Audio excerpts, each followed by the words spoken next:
বাস বাস।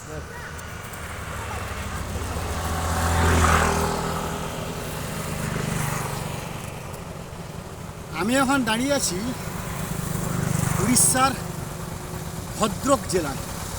এই উড়িষ্যার ভদ্রক জেলাতে আজকে আমি বেশ কয়েকটি পদক্ষেপ লাগাবো, যার প্রথমটি এখানে দিয়ে শুরু করছি।